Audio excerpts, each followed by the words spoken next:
اعوذ باللہ من الشیطان الرجیم بسم اللہ الرحمن الرحیم اللہم صلی علی محمد وآل محمد۔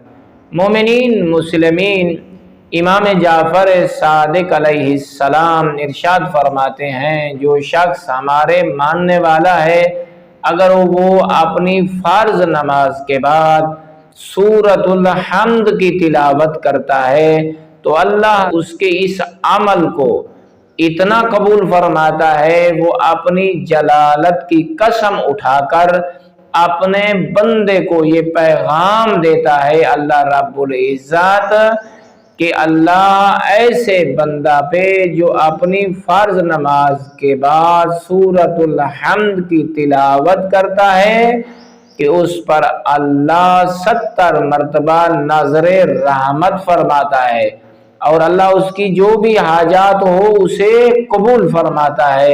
اگر وہ شخص توبہ کرے تو اللہ اس کی توبہ کو بھی قبول کر لیتا ہے۔ اللہ رب العزت ہم سب کو ہر واجب نماز کے بعد سورۃ الحمد کی تلاوت کرنے کی سعادت نصیب فرمائے۔ والحمد للہ رب العالمین۔